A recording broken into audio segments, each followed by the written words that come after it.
Hello, जय हिंद, नमस्कार, राधे राधे। मैं रोहित आप सभी का एक बार फिर से हार्दिक स्वागत करता हूं टारगेट गुरुकुल के डिजिटल लर्निंग प्लेटफॉर्म पर। साथियों, आज की इस वीडियो में हम कंप्लीट पॉलिटिकल साइंस यानी कि जो संविधान है, भारतीय संविधान, उसको ख़त्म करेंगे। ये वीडियो थोड़ा बड़ा हो सकता है। ये फ्री क्लास है और यूट्यूब के लिए इसलिए लाई गई है क्योंकि यूट्यूब पर हमारा काफ़ी स्टूडेंट्स वेट करते हैं। वैसे इससे पहले मैं लाइव पढ़ा चुका हूँ। जिन लोगों ने लाइव पढ़ लिया है और वो लोग चाहते हैं कि नोट्स नहीं बना पाए थे सर, तो नोट्स इसके माध्यम से बना सकते हैं आप लोग।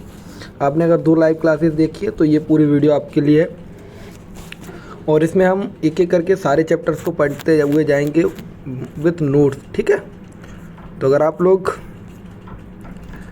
वीडियो को देखना चाहते हैं तो स्टार्ट करते हैं वीडियो को बिना किसी देरी के। तो पहले हम पढ़ेंगे historical background of Indian constitution, यानी कि संविधान सभा जो बनी थी उसके बारे में पढ़ेंगे, यानी क्या इतिहास था संविधान सभा के बारे में, ठीक है। तो यहाँ से प्रश्न बनते हैं, तो सुनिए कैसे है। कॉन्स्टिट्यूएंट असेंबली के बारे में बात करते हैं मेरे भाई। कॉन्स्टिट्यूएंट असेंबली यानी कि संविधान सभा, हिंदी वाले लिख लेंगे संविधान सभा।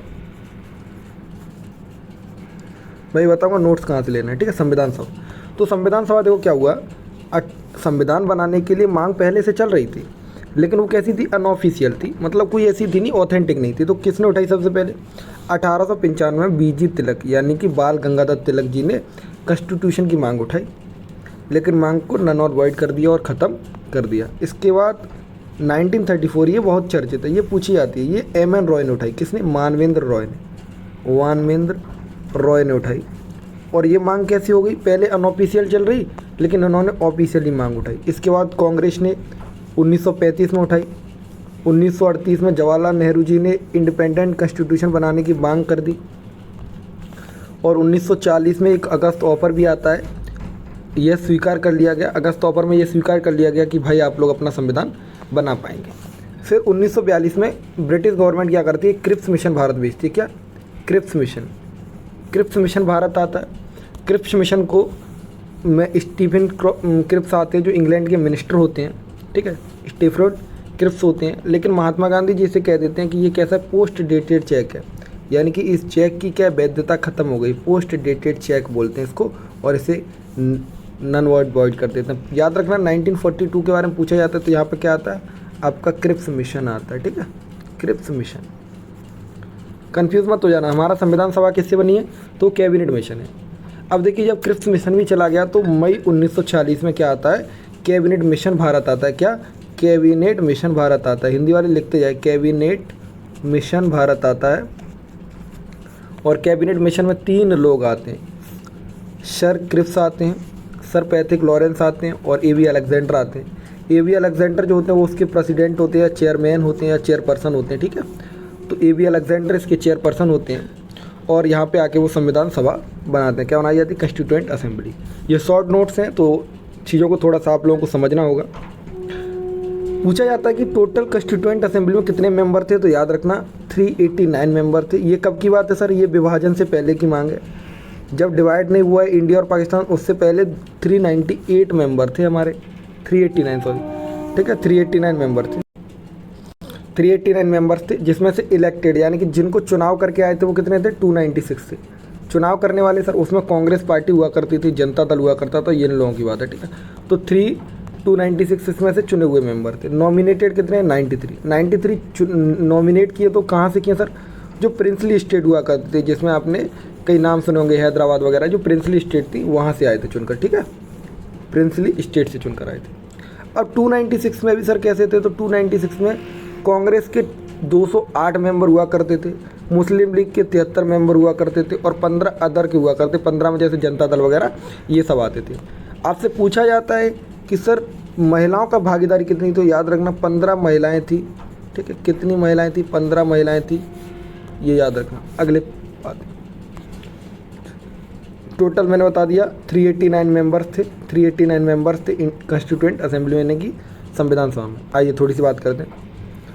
The member were not be elected directly, यानी कि ये मेंबर थे ये डायरेक्टली इलेक्टेड नहीं हुए थे, बल्कि इनका कोई मतलब ऐसा नहीं कि आपने वोट डाला हो, एडल्ट फ्रेंचाइजी पे वोट नहीं हुआ था, बस इनको वहाँ से बोला कि आपके यहाँ से कौन योग्य है उसे पहुँचा दीजिए, तो वो लोग आ गए थे। ये खास चैप्टर है नहीं आप लोगों के लिए, यहाँ तक मत पढ़िए, कोई दिक्कत नहीं है। यहाँ पे 2 चीज़ याद रखना, महात्मा गांधी और मोहम्मद अली जिन्ना ने कॉन्स्टिट्यूएंट असेंबली में भाग नहीं लिया था, ये याद रखना। संविधान सभा में भाग ना लेने वाले व्यक्ति कौन थे, तो मोहम्मद अली जिन्ना और महात्मा गांधी जी थे, ठीक है।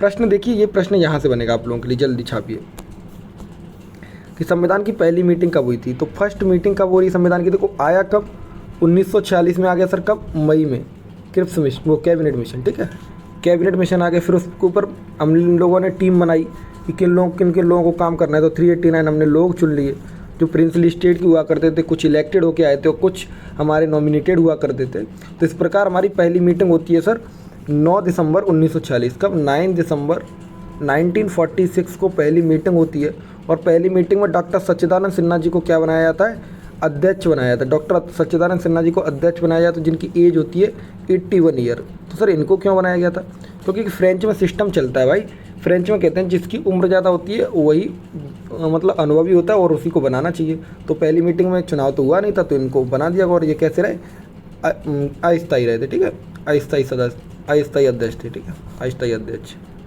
मतलब 2 दिन के लिए रहे थे, अस्थायी अध्यक्ष थे। इतना समझ आ गया।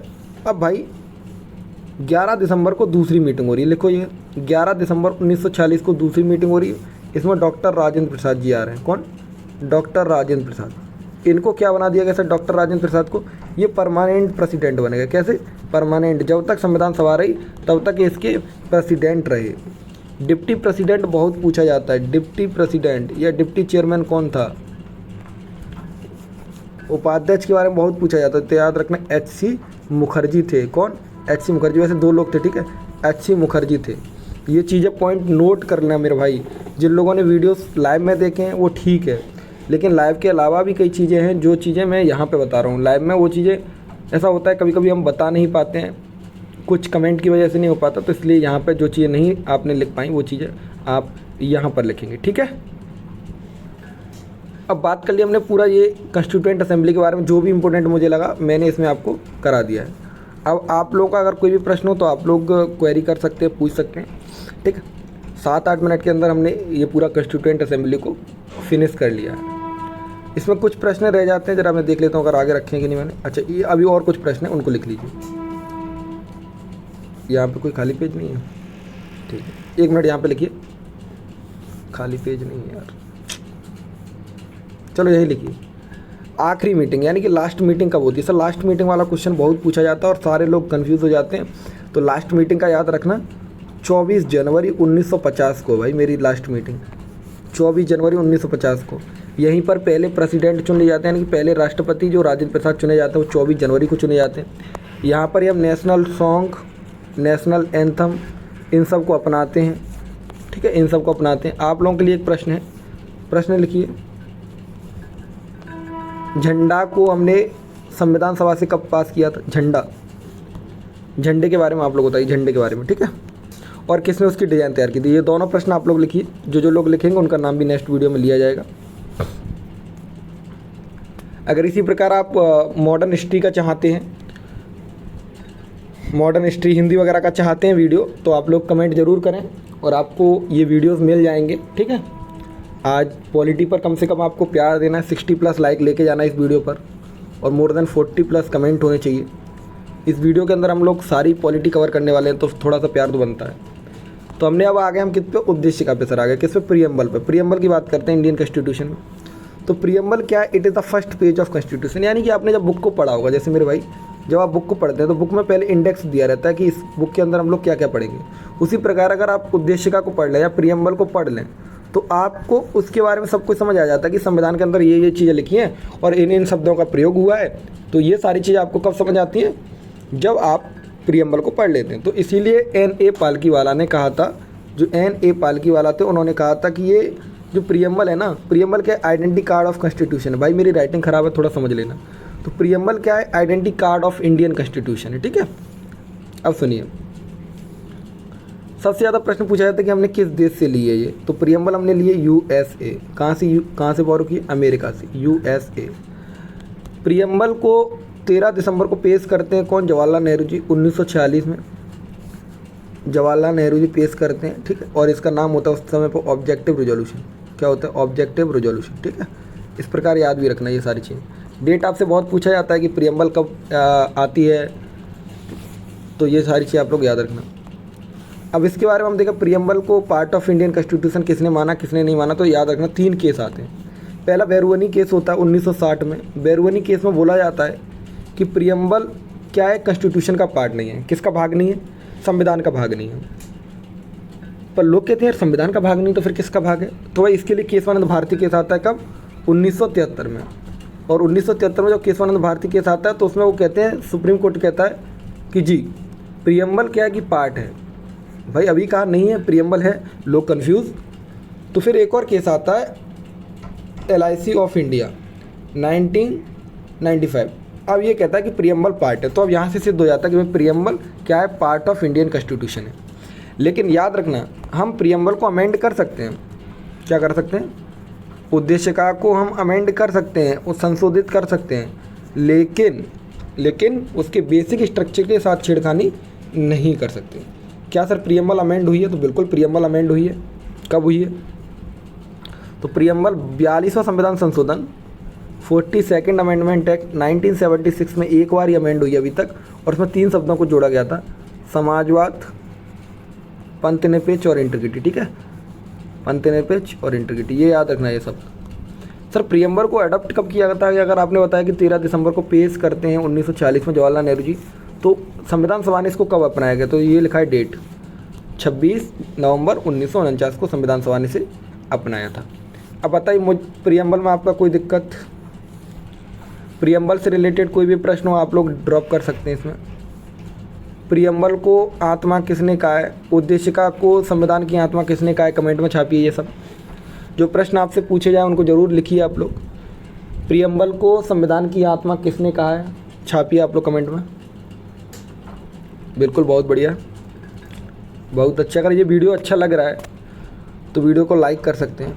अगर आप ये नोट्स डाउनलोड करना चाहते हैं तो ये मेरा कॉन्टैक्ट नंबर है, मैसेज करना, व्हाट्सअप नंबर है, ठीक है, 8185, ये व्हाट्सअप नंबर है। साथ ही आप इंस्टाग्राम पर भी मैसेज कर सकते हैं, तो यहाँ से आप मैसेज कर सकते हैं, ठीक है। अगर आपको ये क्लास अच्छी लगती है और मॉडर्न हिस्ट्री की इसी प्रकार की क्लास चाहते हैं तो आप कमेंट कर देंगे, तो एक मॉडर्न हिस्ट्री की भी क्लास आपको प्रोवाइड करा दी जाएगी। अब ड्राफ्टिंग कमेटी से रिलेटेड कुछ क्वेश्चन आ जाते हैं और कुछ कमेटी से रिलेटेड होते हैं। जैसे ड्राफ्टिंग कमेटी को हिंदी में कहते हैं प्रारूप समिति, ठीक है। तो प्रारूप समिति के कौन अध्यक्ष हुआ करते थे? VR अम्बेडकर थे। कौन? VR अम्बेडकर। मौलिक अधिकार यानी फंडामेंटल राइट के कौन थे? तो BP पटेल यानी कि सरदार वल्लभ भाई पटेल थे। ऐसे आप लोग याद रखना। फ्लैग के कौन थे यानी झंडा के कौन थे? तो JP कृपलानी झंडा के थे। तो इस प्रकार आप लोग ये नोट्स डाउनलोड करके देख सकते हैं, ठीक है। वो भी यहीं पर मैंने लिखा है, देखो VR राव के बारे में लिखा है, तो इनका याद रखना। ये कॉन्स्टिट्यूशनल एडवाइज़र थे, संविधान सभा के सलाहकार थे, ठीक है, संवैधानिक सलाहकार थे। पूछा जाने वाला प्रश्न बहुत पूछा जाता है BN राव के बारे में। BN राव, इनको आयरन मैन भी कहते हैं। सरदार पटेल को क्या कहते हैं? आयरन मैन कहते हैं। और सबसे बड़ी स्टैचू इनकी लगी है गुजरात के अंदर, याद रखना। और ये भारत के पहले डिप्टी प्राइम मिनिस्टर थे और होम मिनिस्टर भी थे। पहले डिप्टी प्राइम मिनिस्टर और होम मिनिस्टर कौन थे? तो सरदार वल्लभ भाई पटेल थे। ये भी याद रखना आप लोग। BR अम्बेडकर जी को लॉ मिनिस्टर बनाया था, पहले लॉ मिनिस्टर थे ये। पहले एजुकेशन मिनिस्टर थे मौलाना अबुल कलाम आज़ाद, तो पहले एजुकेशनल मिनिस्टर थे। डॉक्टर राजेंद्र प्रसाद आपके पहले अध्यक्ष थे।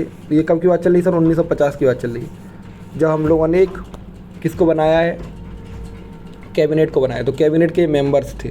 तो इस प्रकार भी आप लोग याद रखेंगे, ठीक है। C राजगोपालचारी, भाई याद रखना, ये भारत के पहले गवर्नर जनरल, जो पहले भारतीय गवर्नर जनरल थे और आखिरी भी भारतीय गवर्नर जनरल कौन थे? तो C राजगोपालचारी थे। बहुत ज़्यादा पूछे जाने वाला प्रश्न है। मॉडर्न हिस्ट्री के अंदर आपसे पूछा जाता है कि सबसे पहले भारतीय गवर्नर जनरल कौन थे और आखिरी भी कौन थे? तो C राजगोपालचारी। याद रखेंगे आप लोग, मुझे लगता है कि आप लोग याद रख लेंगे, ठीक है। आइए, president of Indian constitution doctor Rajendra Prasad, first president of free India, ये तो आपको पता ही चल गया। कि संविधान सभा के परमानेंट अध्यक्ष भी रहे और साथ ही ये भारत के पहले राष्ट्रपति भी हैं, ठीक है, स्वतंत्र भारत के पहले राष्ट्रपति। Vice president doctor H C. Mukherjee थे। मैंने आपको बताया कि संविधान सभा के वाइस प्रेसिडेंट कौन थे, तो एच.सी. मुखर्जी थे, ये आप लोगों ने लिख लिया होगा। और इन्हीं के साथ में एक और हुआ करते थे, मैंने दूसरा नाम बताया था, वी.टी. कृष्णामाचारी भी उसके अध्यक्ष हुआ करते थे। अब कुछ बेसिक क्वेश्चन पूछ लेता हूँ आपसे, जो आपसे पूछे जाते हैं कि who was the adviser of constituent assembly, यानी कि संविधान सभा के सलाहकार कौन थे, सलाहकार। तो इसके बारे में मैंने अभी आपको बताया था, आप लोग कमेंट में छापिए सलाहकार कौन थे, जल्दी मैं वेट करूँगा आप लोगों का। और व्हेन वाज कॉन्स्टिट्यूशन अडॉप्टेड, 2 प्रश्न थे, दोनों का आंसर आप लोग देख लीजिए। तो वी.एन. राव हैं सलाहकार, संवैधानिक सलाहकार या कॉन्स्टिट्यूशनल एडवाइज़र। अगर हम अडेप्ट की बात करते हैं कि कब अपनाया गया तो भाई था वो 26 नवंबर 1950। 26 नवंबर को हम मनाते हैं संविधान दिवस। क्या मनाते हैं, संविधान दिवस याद रखना सारे भाई, जो भी आपको डेट दी जाती है, 23 मार्च, जो भी डेट है आपकी, 26 नवंबर, 5 सितंबर, ये सारी डेट आप लोगों को याद होनी चाहिए। मैंने इसके लिए एक टेलीग्राम पे ग्रुप बनाया है, पेड बैच का है वो ग्रुप, लेकिन अगर आप मुझे मैसेज करते हैं मेरे व्हाट्सएप पे तो मैं आपको उसमें ऐड कर दूंगा। और ऊपर से नीचे जाकर आप लोग पूरा क्विज को देखेंगे, क्विज को सॉल्व करना, काफ़ी प्रश्न आपको डायरेक्टली आपके एग्जामिनेशन में देखने को मिल जाएंगे वहाँ से। तो याद रखना, अगर एडप्ट की बात करें तो सर ये है, अगर इसको इन्फोर्स कहते हैं कि लागू कब किया, तो इन्फोर्स करते हैं हम कब, 26 जनवरी 1950। सर ऐसा क्यों हुआ कि हमने 26 जनवरी 1950 को किया, जब संविधान हमारा 26 नवंबर को बनकर तैयार हो गया भाई? क्योंकि 26 जनवरी 1929 लाहौर सेशन में जवाहरलाल नेहरू जी ने घोषित कर दिया था कि हम पूर्ण स्वराज की मांग की थी यहाँ पे, ठीक है। तो इस प्रकार इसको ये भी याद रखना, बैकग्राउंड में थोड़ा सा याद रखना। संविधान को बनने में 2 साल 11 महीने 18 दिन लगे थे। बनते समय 389 आर्टिकल्स थे, 8 शेड्यूल्स थे और 22 पार्ट्स थे। ये मूल संविधान की बात चल रही, ठीक है। तो ये सारे प्रश्न आप लोग याद रखेंगे और मुझे आशा है कि आप लोगों को ये चीज़ें याद हो जाएंगी। बताइए चीज़ें क्लियर हैं तो आगे बढ़ते हैं। मैंने यहाँ पे ऐड कर दिया, ये चीज़ आप लोग देख पाएंगे क्योंकि बहुत महत्वपूर्ण चीज़ें थी। वर्ड आपसे कभी कभी पूछ लेता, कुछ लोग होते हैं जो पूछते रहते हैं। तो 1,17,369 वर्ड थे जिसमें संविधान में लिखे गए शब्द हैं ये इतने। अगर हम बात करें तो लार्जेस्ट कॉन्स्टिट्यूशन है, भारत का सबसे बड़ा कॉन्स्टिट्यूशन है। जब लिखा था तो मूल संविधान में 395 आर्टिकल थे, 395 आर्टिकल थे, 22 पार्ट्स थे, 8 शेड्यूल थे, यानी 22 भाग, 8 अनुसूचियाँ, 395 अनुच्छेद थे। टोटल खर्च हुआ 64 लाख और 11 सेशन लगे थे, ये भी याद रखना, ठीक है। अब बात करते हैं फंडामेंटल राइट पर। अभी हम लोग यहाँ तक चल के आ गए, अब हम बात करते हैं किस पे, फंडामेंटल राइट पर। तो सर फंडामेंटल राइट की बात करें तो फंडामेंटल राइट, बिल्कुल फंडामेंटल राइट आपके पार्ट 3 ऑफ इंडियन कॉन्स्टिट्यूशन में, यानी कि संविधान के भाग 3 में फंडामेंटल राइट की बात की गई है। फंडामेंटल राइट सर मतलब मौलिक अधिकार यानी कि ये हमारे बेसिक अधिकार हैं, मौलिक अधिकार हैं। इनके तहत हम लोग जी पा रहे हैं, अपनी बातों को रख पा रहे हैं, तो ये मौलिक अधिकार हैं। सर ये बिल ऑफ राइट है, कहाँ से हमने इनको लिया है, तो याद रखना यूएसए से हमने अब लिया है। किसको, मौलिक अधिकारों को यूएसए से लिया है। आर्टिकल कहाँ से, तो 12 से लेकर 35 तक अनुच्छेदों में ये चलते हैं, ठीक है। कहाँ से, आर्टिकल 12 से 35 तक ये चलते हैं, ठीक है। और ये कैसे हैं सर, तो ये जूरिडिक्शनल है, अगर इनका कोई हनन करता है तो हम लोग कहाँ जा सकते हैं, कोर्ट जा सकते हैं, ठीक है। ये भी याद रखना। कितने होते हैं सर फंडामेंटल राइट, तो आपके 6 फंडामेंटल राइट अभी हैं, पहले 7 हुआ करते थे, एक हट गया है, राइट टू प्रॉपर्टी। कौन सा, राइट टू प्रॉपर्टी, याद रखना। संपत्ति का अधिकार हटा दिया गया, कौन सा, संपत्ति का अधिकार को हटा दिया गया है। किसको, संपत्ति का अधिकार, संपत्ति का अधिकार, ठीक है। अब कौन कौन से रह गए सर, समानता का अधिकार, स्वतंत्रता का अधिकार, ठीक है। इस प्रकार आपके ये 6 रह गए हैं। तो आप लोगों से ज़्यादातर जो पूछी जाने वाली चीज़ें वो मैं आपको बता देता हूँ। देखिए अगर ये जूम हो जाएगा तो मैं थोड़ा समझा देता हूँ।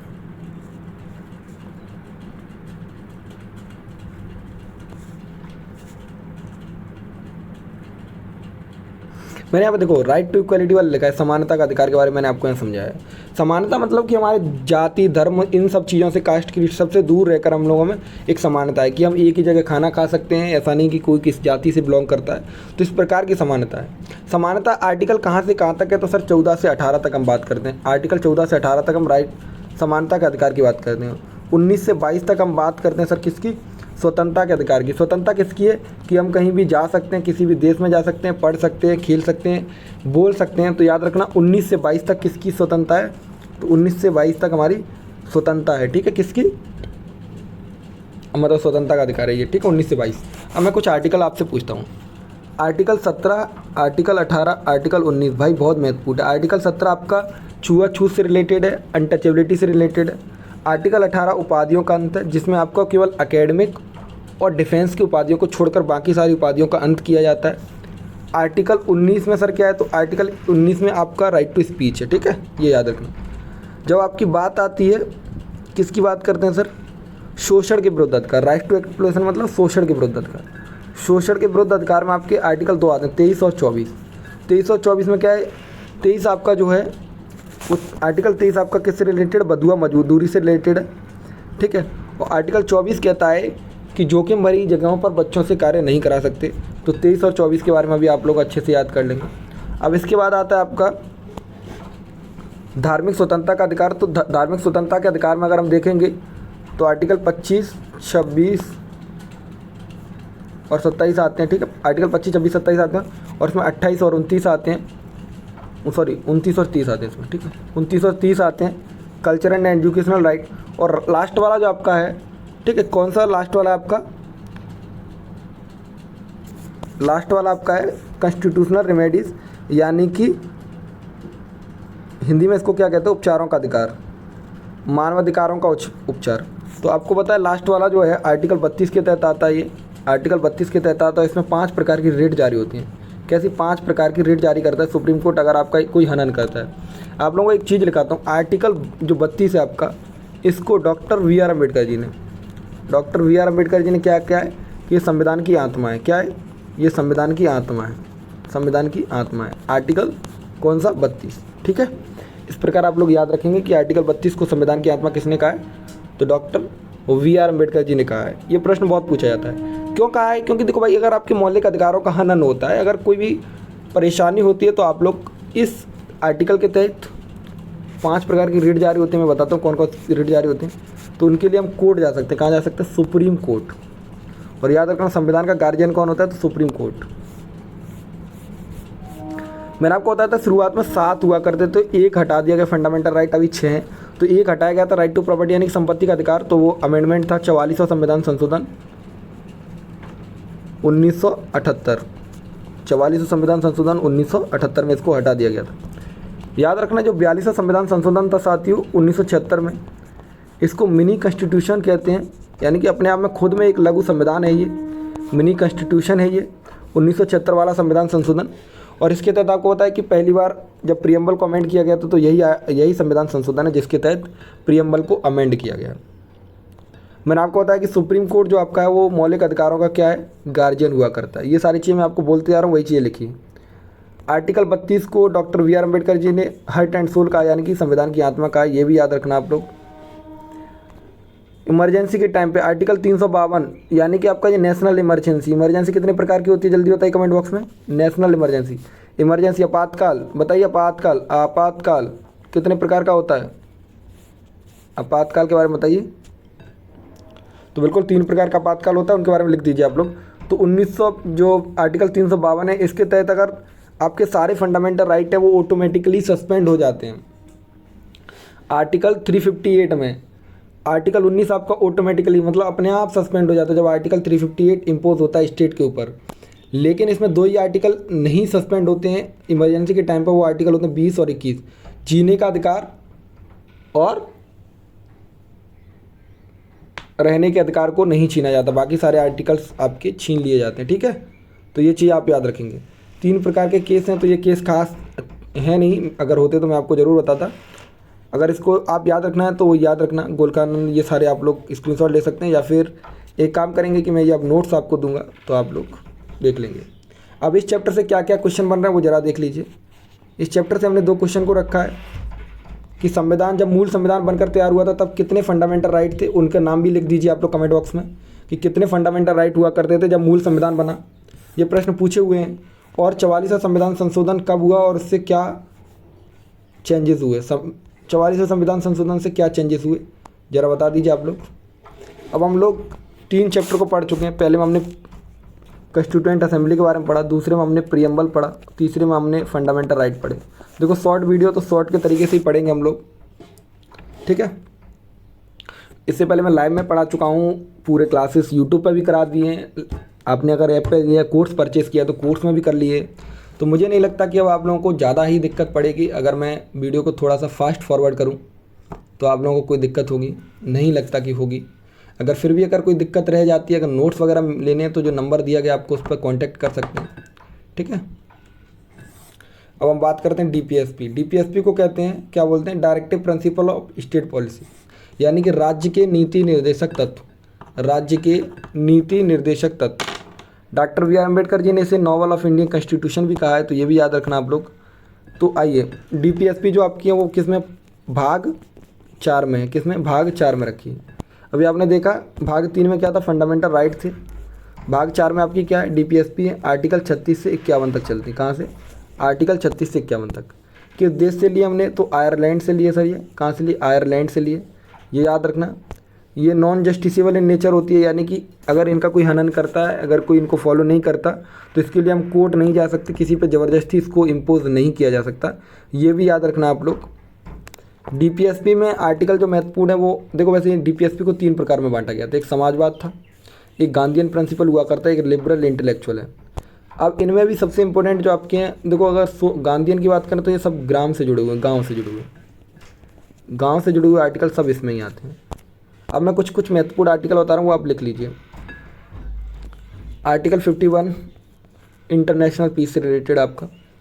आर्टिकल 40 आपका ग्राम पंचायत से रिलेटेड है। आर्टिकल 44 आपका किससे, यूनिफॉर्म सिविल कोड से। आर्टिकल आपको सारे पढ़ने में इंपॉर्टेंट इसलिए बता रहा हूँ क्योंकि ये पीवाईक्यू में मैंने कहीं ना कहीं देखे हैं, इसलिए मैं आपको बता रहा हूँ। तो डीपीएसपी के अंदर केवल इतना ही आप लोग कर लेंगे तो ज़्यादा सही है।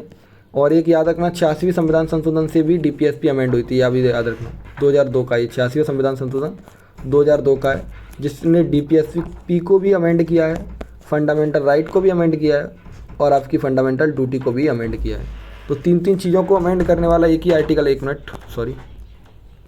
तो मैंने जितने भी आर्टिकल आपके महत्वपूर्ण हो सकते हैं डीपीएसपी से रिलेटेड बता दिए। और जो लोग सोच रहे हो कि भाई इतना जल्दी जल्दी क्यों पढ़ा रहे हैं, तो भाई मैंने ऑलरेडी सारे कोर्सेज ख़त्म करा दिए हैं। अभी मेरे एग्ज़ाम चलने वाले हैं, तो इसलिए मैंने कुछ वीडियोस को रिकॉर्डेड फॉर्म में कर दिया है। तो आप लोग अगर लाइव देखना चाहते हो तो आप लाइव वाले सेक्शन में जाइए, सारे वीडियोस मिल जाएंगे आपको लाइव में मेरे। इसमें मैंने महामैराथन कराई है। महामैराथन में मैंने 2 वीडियोस पॉलिटी के ऊपर बनाए हैं, 2 आपके हिस्ट्री के ऊपर हैं, मॉडर्न हिस्ट्री है उसमें, मॉडर्न इंडियन हिस्ट्री, और 2 वीडियो में हमने हिंदी को ख़त्म किया है। किसमें, हिंदी को ख़त्म किया है। तो अगर आपको ये चीज़ें अच्छी लगती हैं तो आप लोग वहाँ पे जाके उन वीडियोस को देखकर भी लाइक चैनल को सब्सक्राइब भी कर सकते हैं। अब हम आते हैं फंडामेंटल ड्यूटी पर। अगर हम फंडामेंटल ड्यूटी की बात करते हैं सर, तो आर्टिकल 51A में बात कर रहे हैं हम, और पार्ट 4A है। क्योंकि देखो ओरिजिनल कॉन्स्टिट्यूशन में फंडामेंटल राइट नहीं थे। मूल संविधान जब बनकर तैयार हुआ, जब मूल संविधान बना हमारा, तो हमारे क्या थे, फंडामेंटल राइट नहीं थे, वो फंडामेंटल ड्यूटी यानी कि मौलिक अधिकार, मौलिक कर्तव्य, यहाँ कर्तव्य लिखो, ठीक, मौलिक कर्तव्य नहीं थे। कब, मूल संविधान में। और जब अमेंडमेंट करेंगे तो भाई देखो, पहले से घर में अगर जगह फिक्स हो तो जब कोई रिलेशन वाला आता है तो उसको अपने ही रूम में शिफ्ट करना पड़ता है ना, दूसरे के यहाँ तो नहीं ले जा सकते ना, या फिर उसके लिए तुरंत नया रूम तो बन नहीं सकता।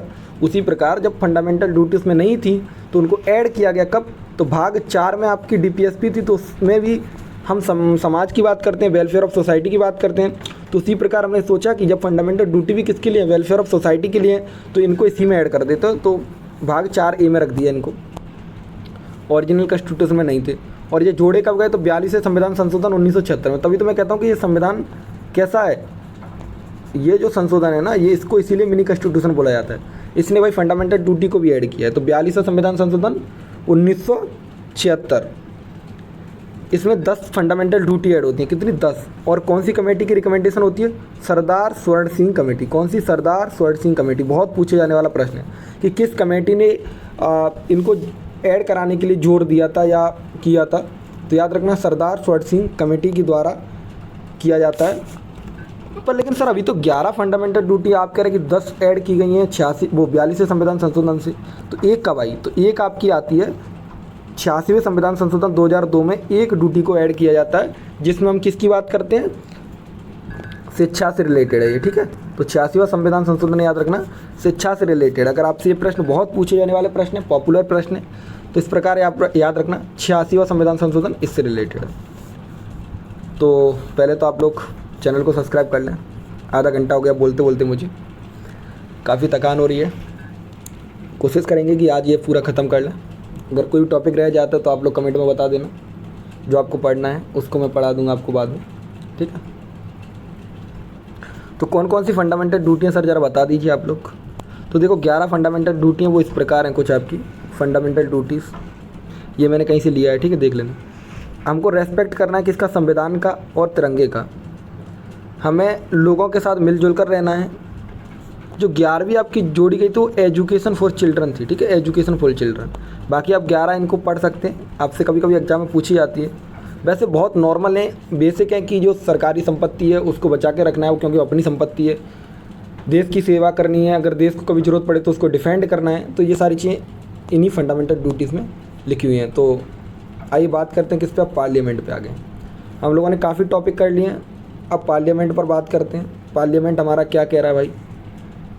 तो पार्लियामेंट, ये प्रश्न बहुत पूछे जाने वाला है कि पार्लियामेंट किस किस से मिलकर बना है। तो याद रखना लोकसभा, राज्यसभा और प्रेसिडेंट, 3 चीज़ों से मिलकर आपका बना होता है क्या, पार्लियामेंट। पार्लियामेंट आर्टिकल 79 में आता है और 80 में आपका राज्यसभा, फिर उसके बाद लोकसभा, इन प्रकार आते हैं। लोकसभा को हम लोअर हाउस ऑफ कहते हैं, राज्यसभा को हम अपर हाउस कहते हैं। प्रेसिडेंट के बारे में तो आप जानते हैं कि ये कैसे नॉमिनेटेड हेड है, इंडिया के मनोनीत किए जाते हैं, नॉमिनेटेड हेड है। तो ये याद रखना आप लोग। लोकसभा की एलिजिबिलिटी आपसे पूछी जा सकती है और ये आपको सीटें भी पूछी जा सकती हैं। तो याद रखना 552 सीटें हुआ करती थी, लेकिन 2 सीटों को 104वें अमेंडमेंट एक्ट से हटा दिया गया है, क्योंकि 2 सीटें किसकी हुआ करती थी, एंग्लो इंडियंस की। किसकी, एंग्लो इंडियंस की हुआ करती थी, एंग्लो इंडियंस। तो 2 सीटों को क्या कर दिया, हटा दिया गया। लोकसभा का सदस्य बनने के लिए मिनिमम आयु 25 वर्ष होती है। सबसे ज़्यादा आयु के बारे में पूछा जाता है। बाकी सबका सेम है कि भाई सिटीजन ऑफ इंडिया होना चाहिए, उसके ऊपर कोई भी क्रिमिनल केस नहीं होना चाहिए। ये सबकी समान ही क्या कहते हैं एलिजिबिलिटी है। तो ये भी याद रखना आप लोग, ठीक। अगले प्रश्न की ओर चलेंगे। लोकसभा 5 वर्षों का कार्यकाल होता है। कितना कार्यकाल होता है, तो 5 ईयर का टेन्योर होता है लोकसभा का। अगर चाहे तो राष्ट्रपति इसको बीच में भंग कर सकता है, ठीक है। लोकसभा के जो हेड होते हैं वो कौन होते हैं, प्रधानमंत्री होते हैं। और लोकसभा के जो अध्यक्ष होते हैं, सभापति होते हैं, वो कौन होते हैं, लोकसभा स्पीकर, जो अभी कौन है, ओम बिरला, ठीक है। ये याद रखना। पता है इसीलिए मन नहीं करता आप लोगों को नंबर देने का। आप लोग बीच में ही कॉल कर देते हैं, भाई क्लास ले रहे हैं नहीं ले रहे, पूछ के मैसेज कर लिया करो। तो बात कर रहा था मैं स्ट्रेंथ कितनी है, तो 552 स्ट्रेंथ है। और मैंने उसमें जैसे बताया कि 550 इलेक्शन होता है। 550 में से जो 530 होते हैं वो स्टेट से चुने जाते हैं, राज्यों से, और 20 जो हैं आपकी यूनियन टेरिटरी। यूनियन टेरिटरी में आपकी दिल्ली भी आती है, ठीक है, याद रखना। 2 जो थे आपके एंग्लो इंडियंस हुआ करते थे, इनको हटा दिया गया अब, ठीक है। कौन सा बिल आया तो सर, 104वें अमेंडमेंट एक्ट 2019 में हटा दिया गया है, ठीक है। अमेंडमेंट सारे याद हो जाने चाहिए आपको, चाहे 101 हो, चाहे 102 हो, 103 हो, 104 हो, 105 हो, या आपका 86वां हो, 42वां हो, 44वां हो, 86वां हो, 69th हो, 61st हो। ये सारे अमेंडमेंट आपको याद होने चाहिए। अमेंडमेंट का एक वीडियो ऑलरेडी चैनल पर डला हुआ है। साथ ही हम लोगों ने अमेंडमेंट से रिलेटेड जो भी क्वेश्चन थे वो भी हमने कर लिए। तो मुझे नहीं लगता कि आप लोगों को कोई भी दिक्कत रहेगी अब, ठीक है। और ये 17वीं लोकसभा चल रही है, 2024 तक 17वीं लोकसभा चलेगी, ये भी याद रखना आप लोग। और इस लोकसभा में 78 महिलाएँ, कितनी, 78 महिलाएँ अभी, ठीक। अगर आप लोग नोट्स लेना चाहते हैं तो ये वाला टेलीग्राम अपना यहाँ से ज्वाइन कर सकते हैं, यहाँ नोट्स मिल जाएंगे आपको। और हम बात करें राज्यसभा की, तो सर राज्यसभा में 250 मेंबर होते हैं। जो 338 मेंबर चुन के आते हैं, इलेक्टेड होते हैं, लेकिन 12 को हम नॉमिनेटेड करते हैं, 12 को हम यहीं से मनोनीत करते हैं, 12 को। और ये आर्टिकल 80 में आता है, ठीक है, याद रखना। 12 को मनोनीत करते हैं और इसका इनडायरेक्ट इलेक्शन होता है। कैसा, इनडायरेक्ट इलेक्शन होता है। और ये स्थायी सदन है, कभी भी भंग नहीं होगा, ये स्थायी सदन है, ठीक है, क्योंकि इसका कार्यकाल कितने साल का होता है, 6 का। और इसमें से 1/3 मेंबर हर साल रिटायर होते रहते हैं, हर 2 साल में। तो इसलिए इसका कार्यकाल, मतलब इसलिए ये भंग नहीं हो पाता। याद रखना, जो 12 लोग हम नॉमिनेट करते हैं वो साहित्य के क्षेत्र से हो सकते हैं, कला के क्षेत्र से हो सकते हैं, विज्ञान के क्षेत्र से हो सकते हैं, या फिर सामाजिक क्षेत्र से हो सकते हैं। तो इस प्रकार हम 12 लोगों को मनोनीत करते हैं इन क्षेत्रों से। क्वालिफिकेशन आपको पता है, एज कितनी होती है, तो राज्यसभा के सदस्य बनने के लिए 30 वर्ष उम्र होती है। कितनी? 30 वर्ष, ये पूछ लेना। बाकी सारे वही है कि भाई उसके ऊपर कोई केस नहीं होना चाहिए, ये नहीं होना चाहिए, वो नहीं होना चाहिए, तो ये सारी चीज़ सेम होती है। थोड़ा सा बात करते हैं प्रधानमंत्री। तो सर प्रधानमंत्री कैसे बना जा सकता है? प्रधानमंत्री बनने के लिए या तो आप लोकसभा के मेंबर हों या फिर राज्यसभा के मेंबर हों। तो सर मिनिमम एज कितनी है? तो याद रखना, एज आपकी 25 वर्ष होती है। अगर आप लोकसभा के मेंबर हैं तो 25 और राज्यसभा के हैं तो 30 वर्ष होती है। ठीक है सर, कभी राज्यसभा के लोग कभी रहे हैं प्रधानमंत्री? बिल्कुल, मनमोहन सिंह जी रहे हैं। और ये काउंसिल ऑफ मिनिस्टर जो आपकी होती है, जो कैबिनेट होती है, उसका क्या होता है? मुखिया होते हैं ये। ठीक है, और इनको शपथ और ये त्यागपत्र किसे दे सकते हैं? तो ये रेजिग्नेशन अपना किसको देते हैं? राष्ट्रपति को देते हैं। किसको? ये चीज़ें पूछी जाती हैं। ज़्यादा इन्फॉर्मेशन के लिए आप लोग ये भी पढ़ सकते हैं, मैं आपको ज़्यादा चीज़ें नहीं बताऊँगा। सर राष्ट्रपति और राज्यपाल के बारे में बता दी। तो राष्ट्रपति बनने के लिए उम्र कितनी होनी चाहिए? 35 वर्ष होनी चाहिए कम से कम। भारत का नागरिक होना चाहिए, और ये भारत का पहला नागरिक भी होता है। ठीक है, जब राष्ट्रपति बन जाता है तो पहला नागरिक होते हैं। और जो सीएम की पावर होती है बिल्कुल पीएम के बराबर होती है, जिसकी भी 25 वर्ष उम्र होती है सीएम की। ठीक है, याद रखना।